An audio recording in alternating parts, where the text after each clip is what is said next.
Good evening and welcome to another edition of Harmonics. I am Gregory Correa and I have a very, very interesting guest tonight, Chuck Marble. Hello, Gregory. How are you? It's a pleasure, Chuck. It's a pleasure to be here. Thanks for having me. One of the bad rock and rollers of our time, right here in our studio, Harmonics. Chuck, man, let's just get right into your life. All right. Is that okay? Sure. Hey, what were some of your biggest influences when you were growing up getting into music? Funny you would ask that. I would say probably my biggest influence was the Beatles. I got a transistor radio from my grandparents when I was 5 years old. I was raised by my grandparents, Walt and Virginia Moyle, and I don't think I would be the person I am today without them. They backed me in everything I was interested in. By the time I was 10, I had a keyboard, I had a guitar, I had a flute, I had a number of instruments, and a clarinet. I was playing B-flat clarinet at first. You know, you talked about the Beatles. The Beatles influenced millions and millions of young kids as ourselves, and then they influenced an entire generation of people about love. I know it's kind of hard, but what would be your favorite Beatle song? Oh, I couldn't name a favorite Beatles song. I really couldn't, but I could name a favorite album. I love the White Album. The White Album. Rocky Raccoon, Back in the USSR. Wow, Number 9. Number nine. Yes. You know, I know you love rock and roll. So tell me about your early performances, because I know you do a lot of things on Facebook. But tell me about your early performances and how you really got into live performances. Gotcha. Well, I moved to Livermore when I was 15 years old, and I was playing lead guitar back then, just learning how to play. I wasn't very good, but I was having a lot of fun. And in Livermore, as a teenager, that was more important. So I started hooking up with some musicians, and I hooked up with a drummer named Greg and a bassist named Rick, and we played a number of years together, and we played everything from parking lots and backyards and barns, and just had a jolly good time with it. And I ran across a rival band called Scarlet Sun, and they were playing in the same large outdoor party. I recorded them. I thought I'd make a good fit in that band. I added myself to the recording, gave it to him, and I said, this is what we'd sound like if I was in your band. Well, you were already like a producer and everything already, weren't you, man? Yeah, and that formed the Us Band, which became probably my most successful original band today. Tell me about Us. Us was an excellent band. We rehearsed 2 years together before we performed. And when we did, we ended up becoming one of the more sought-after local bands in the area. We played all the major clubs, we headlined, and we got to open for some major name acts. We appeared with Journey and Motley Crue, Joe Perry from Aerosmith, Black Oak, Arkansas. It was a really fun run. So you actually appeared with, that's ironic that you talked about Joe Perry. I just finished reading his autobiography, Rock. How was the Joe Perry project? That was in the early, probably the first edition, right? Yes, it was. Let the Music Do the Talking tour. Yes. Yeah, they were a great band. So you were at Keystone when you opened up That for was them? it. Keystone Berkeley was my you. home club. Yeah, wow. Yeah. That's, you know, that's really cool. You know, you're in so many different genres of music and you're listening all the time. What's your favorite rock and roll movie? I know that you're in a movie buff and... I love movies, I really do, and I love rock, but I would have to say, you know, this may sound ironic, but I think that the movie that best covered rock and roll, the whole feeling, what it means to be in a rock band, attitude, origins, was a comedy called School of Rock with Jack Black. Jack Black. Jack Black. You just, now you opened up another thing. Now you know that Jack Black, when they inducted... when the Kennedy Center honored, it was Zeppelin, and Jack Black did the whole intro for Zeppelin. What an interesting, boy, we're covering great ground. We are going all over, yeah, aren't we? it's great. Let me ask you, when you are performing, you are really one of the most energetic performers I've ever seen. What gets you on that level before you go on 10 minutes or a half hour before? What gets you I call it marbleized, man, because Chuck is such a great, performer. So what gives you that energy, Chuck? I love being in front of people. I love feeling the energy from the audience. And the more that they give, the more they get back. If I've got a good audience, and I mean, even if it's a small group, if they've got the energy and the enthusiasm, they're going to get the teeth behind the back, over the head, all the craziness on the knees. I just love performing for people. But I don't know how else to put it. It's that live interaction with the audience that really makes me come alive. But on those rare nights where I'm just not feeling it, I always remember a quote from a friend of mine that they'd said a few years ago. And they had said, Chuck always brings it with that big Broadway smile.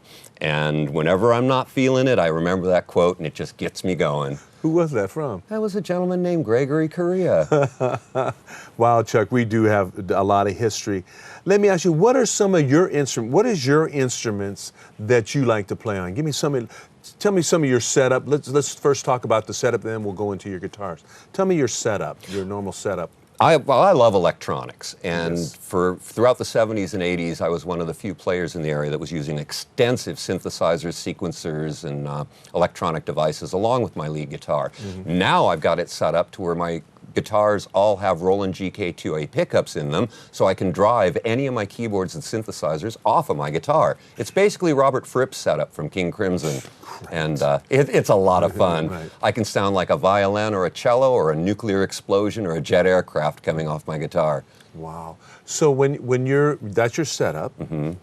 What's your pedals? I am using one pedal only. I like to keep it simple these days. In the old days, I had like 15 pedals all interconnected and batteries, and it was a mess to deal with. So I'm using Digitech processors now, and I'm using the GNX4, which gives me everything I need. Little studio right there at my feet. Right at your feet. Let's talk about your guitars. I know you're a great fan of and a collector of guitars. Yes, I am. Let's go to your oldest and then your favorite. I'm generally a Fender Stratocaster guy. That's what I fell in love with. I saw a television show when I was 11 years old on KQED, Channel 9 in the Bay Area. Some band I'd never heard of, and they were amazing, and they were called Pink Floyd. And I saw this guitar, and it was the neatest looking guitar with this 3 pickup with an angle on it. I'm like, I got to go to Allegro Music and see what the heck that is. I found out it was called a Fender Stratocaster. Then I found out it cost $2,000, and I said, I don't think I'll be getting one of those in the near future. So these days, I'm really partial to Fernandez. I really love them. They're solid, well-made instruments, and I love their sustainer circuitry. It allows you to hit a note, and you can like go have a sandwich, come back, it's still, so it's just amazing. So your setup is Fernandez, your guitar. What kind of strings in the gauge? What is the gauge that you use when you're playing? I like to use 10 gauge because it gives me a little more sustain. You know, when I was younger, I used 9s because they were easier to bend, but the 10s really sound much better. And these days, I'm actually using Dr. Neon. They're fluorescent strings, so they look really cool. So my red guitar has red strings, my green guitar has green strings. Serious? Serious, so does our bass player. I like that, I like that. So let's talk about that, Mr. Marble.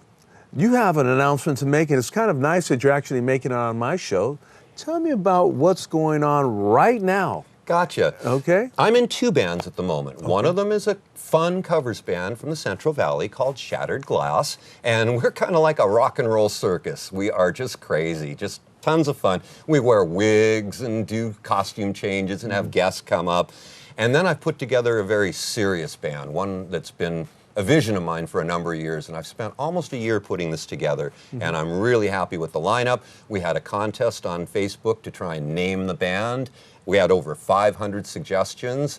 Every one of them that was good when we ran the legal search, they've already been used, couldn't be trademarked.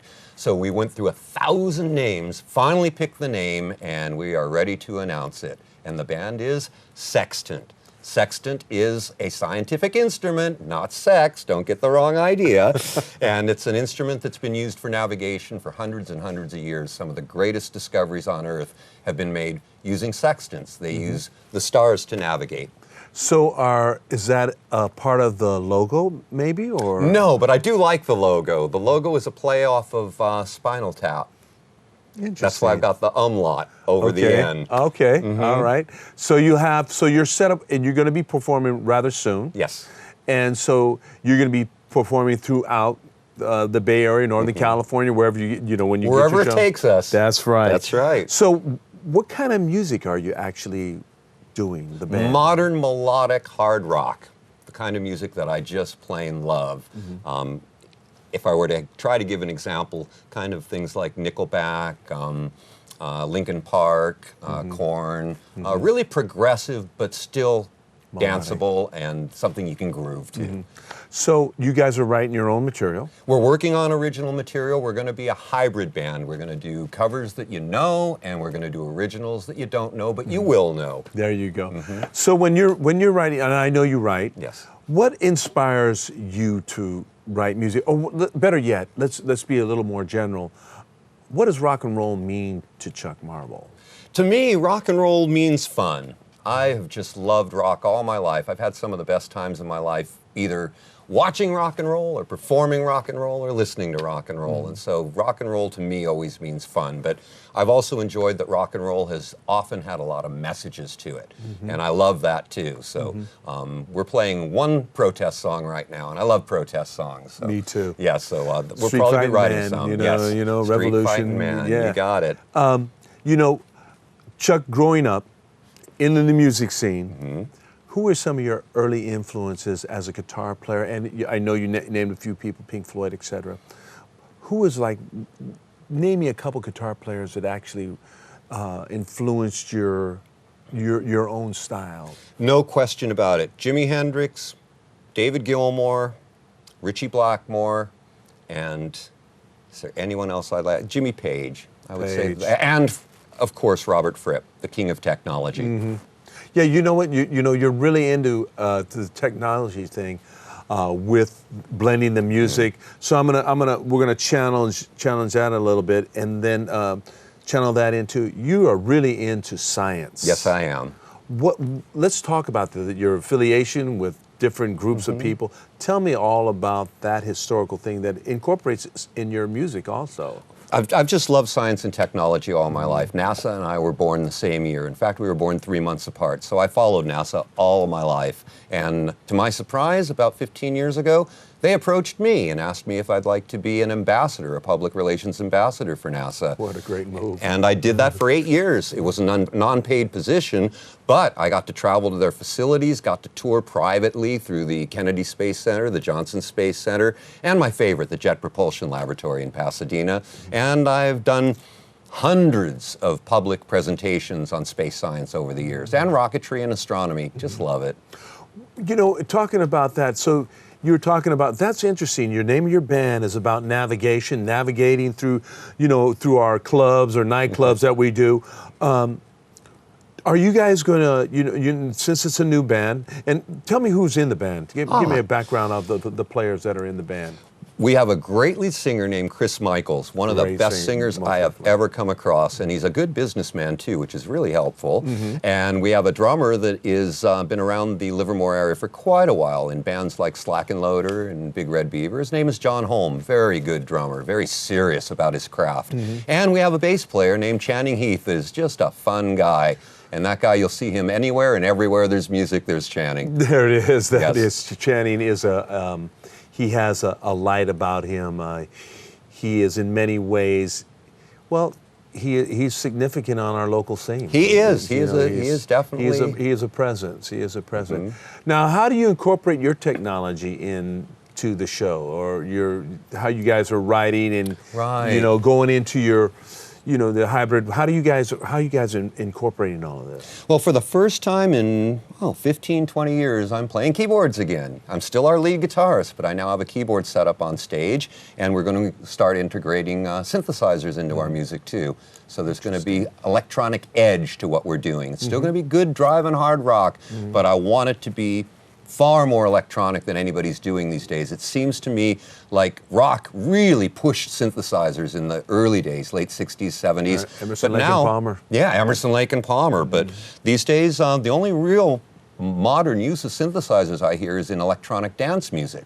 So I want to start merging the Skrillex sound with the hard rock sound. You're bringing it back in many ways. Yeah. So is that actually going to be a feature in the band? I mean, are you going to have like an intro, outro? Oh, yeah. Yes. So I like what you said earlier in the interview about maybe a jet propulsion or an explosion of some sort you get incorporated. So Chuck, when you're doing that, you're going to still have your guitar on you, the Strat, or you're going to actually back away, back and forth? Or no, the guitar stays on, reach and touch the keyboard when I need to, and again, I can drive my synthesizers off my guitar, so I don't even have to touch them. I'm gonna say a few words about Chuck. Chuck also is, not only is he a great guitar player, great musician, great human being, but in his own right, he has his own production company, and he actually produced a Blue Voodoo show one night. Are you gonna bring all that goodies the lights and the smoke, the lasers, or are you gonna do a little different this Our time? debut show is only a 1-hour feature performance, so Okay. what we're going to do is give them half. So I'm bringing half of the lasers, the lights, the UVs, the fog, and everything, so that when we do our first headline show, then we can pull out all the stops. Okay. But I love a rock show. I just love a rock show. Performance is important, music is important, but to me, so are the effects and the presentation. I recently saw Alice Cooper again for probably the 12th time, and I don't think anybody is doing a better job right now of having great music, great stage show, great production, flawless execution than Alice Cooper. I am 100% in agreement with that, because Alice really brought theater to the forefront. Yes, he did. He is totally, and plus he's an avid golfer. But, he is. I have some friends that have gone to his concerts just recently, and one of my good friends caught the cane when he threw it out on the stage. Yeah, awesome. And he just loves Alice. So Alice is definitely an adventure. You're not doing anything of that kind of theatrical. No, and I'm hoping to eventually get to the point where we will be able to do a show that includes dancers and includes costumes and includes sets, etc. But we're not at that point yet. But if we do, it won't be in the macabre. It will be more in the science and science fiction genre. Let's talk about your science and about. We talked earlier before we got on the set. Tell me about somebody who just passed in Leonard Star Trek. Nimoy, yes. And it was a very sad event for millions and worldwide, millions and millions. Tell me what Leonard meant to you, Star Trek, like it meant to all of us when we were young, but what it meant to you, because I know that touched you a little bit. It was, Leonard Nimoy, in my opinion, has influenced so many people. He had such a rich life, and I know for a fact through my connections with NASA that many of NASA's most successful people would never have even gotten into space science if it not had been for Star Trek and Leonard Nimoy. So what a testimony to the guy. Yep, Star Trek was a huge influence on me as a child. I grew up watching it in first run when the episodes were brand new, and it was such a huge influence to me. Everything from the way I think, my vocabulary, it all came from Star Trek. Yeah, I could see you in a Star Trek episode if there ever would. Well, it'd have to be a completely something different. When we first met was about 3 years ago. We became pals on the scene. Tell me, what does your wife think about all this crazy goodness that you do every night? And being that you're such a high energy fellow, tell me, what does she think of all of what you do? She's very supportive. In fact, I met her at one of my performances. So, I mean, you can't go wrong there. That's true. And I gave up music after having 21 bands. When my last band broke up in 2001, I said, that's it. I've had it. And about 3 or 4 years later, my wife's like, maybe you might want to think about getting back into the music because I think you're missing it in your life. She was right. Were you grouchy at all, or were you just... Oh, no, me grouchy? Probably not, yes. So what other musics, besides just listening to what you named a few, what other music does Chuck, how do you relax, Chuck? How do you actually decompress? How after a show you're actually so wound up. Yes. Takes really hours to come down. It does. And that's one of the things people don't understand. There's no difference from a professional to where we're all at, because we're professional, we get paid, and that's what it's all Sometimes. about. Yes. So tell me, how do you unwind after a show? Because he is definitely high energy. That is true. I love movies, like you. I'm a big movie buff, and often when I get back home from a show or from a rehearsal and I'm all wound up, I'll either watch a new movie that's new to me or I'll watch a favorite that I really love, and it brings me back into the zone. Bring back into the zone. You know, you've been married a long time. Yes, I have. We're celebrating 25 years this year. Congratulations. And so, what do you and your wife do to kind of like balance the life that you guys got? Well, she has done a great job taking care of both of our daughters for, 24 years now.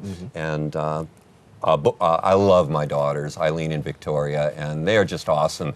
But she focused so much on them, it allowed me to go out and make the money, earn the living, and go have the rock and roll fun. Now they're both old enough to where she gets to go out more often. So we're going out a lot more often and having a lot of fun together. We went and saw Alice Cooper. We're going to go see the Moody Blues next month. Now, where did you see Alice at? Oh, we saw Alice at the Stockton Bob Hope Theater. That must Nice have been place. Yeah. Nice place. Nice place. So you're going to see the Moody Blues? Yes. Have you seen their video just recently that they have incorporated on the air? I think it's been on CD. I seen it. DVD with a buddy of mine. What a great. They're still. Not only are they fantastic, the singing is just as good as it was 40 years ago, but they have a full orchestra and choir with them, and it really is spectacular. Right. So do you ever think that now in this new band that you're in, is there just one vocalist, or you have a little bit of harmony? It's one vocalist. Channing and I do some backgrounds, but it's mainly featuring Chris Michaels on lead vocals. And how often do you rehearse? Once a week. Once a week. So you actually do things, and then you actually do your rehearsals, and then you kind of do your homework by yourself. Exactly. We determine each week up front. We're a very organized band. We've got a business plan. We've got agendas for our meetings. We publish meeting minutes so we can keep on track with things. And we always define what's going to be on the agenda for next week. Then we all do our homework individually, and it's expected that we're going to show up and we're going to have our parts down. Where do you rehearse, in your studios? We're currently rehearsing in Stockton at Channing's rehearsal studio, and we'll be converting over to Livermore soon. Now, do you live in the area? Do you live outside? I actually live outside, yes. I grew up in Livermore. I'm part of the Livermore scene. That's where I consider myself from. But I'm about an hour drive one way away now, about 50 miles away in the small town of Patterson. Patterson, I know your mayor very well. Wow. Yeah, he's a nice guy. Very cool. Very nice. I know him very well. Yeah, I've served on several commissions in the city of Patterson over the years. In fact, he went to school at Chabot Las Positas College District. Awesome. So you wanted to talk about, tell me some of the people. We talked about your wife.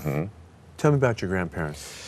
Walton, Virginia Moyle, they took me in when they didn't need to when I was a kid, and they were so encouraging. They bought me my first telescope, my first musical instruments, anything I was interested in. I didn't realize it at the time, but they didn't have a lot of money. But boy, they sure made sure that they supported my brother and I in everything we did, and I'm so grateful to them. Like I say, I would not be who I am today. Might not even be here if it hadn't been for them. I could understand. You mentioned that they bought you a telescope. Yes, they did. I remember when my father and mother bought me my telescope. What an amazing thing, huh? Yes. 10 years old, I'm looking up in the heavens and I'm going, that's a star. It's on fire. Oh, nothing like looking at something like Saturn, and you see the rings, and you're seeing it with your own eyes, and you're like, that's real. It's almost hard to believe. Yeah, it's very exciting for me. Can you tell? Yeah, I can see that big smile. Again, that Broadway smile, man. That's what I told him. You keep that smile and you can play anywhere. Talk about your children. I have two daughters. One of them is in college, and she is going for a forensic science degree, and she is very interested in social issues. Gee, I wonder where she got that from. And my other daughter is a 14-year-old right now, and she is very interested in technology. She is a technology guru. She's a little techie. Yes, she is, and she loves her Android devices. Really? Yes, she does. She's an expert on them. So let's talk about some of the clubs that you'll be frequenting in the next couple of weeks or a couple of months or whatever. Right. Let's talk first about Pine Street. Love Pine Street. I've been working on and off with Pine Street for decades and just love Chris and the whole scene down there. She is a nice lady. Yes, and I've shot 2 videos there. One with the band Zen Vendetta and one with the band Jungle Rooster. Let's jump in on Jungle just for a moment. What happened to Jungle? Well, I guess things just went their separate ways, but I sure did love the 2 years I was with them. That was my first time I stepped in the waters of covers, and I found I just loved it. So, yeah, thank you, Dan. I learned a lot from working with the leader of Jungle Rooster. And let's talk about one other one, Our Place. Our Place. That's been my home base for the last year or so. They're trying to establish themselves as a preeminent music club in the area, and they feature music all the time and multiple jam nights. And so I hosted quite a few jam nights and secretly used those jam nights to try and find the singer I've been looking for, and it worked. It worked. It worked. Well, anyhow, I'd like to thank Chuck for coming on my show. Thank you, Chuck. Chuck is truly one of the great ambassadors of the local rock and roll scene, but just the music scene in general. It's great to have him as a personal friend, but as a musician, a fellow brother.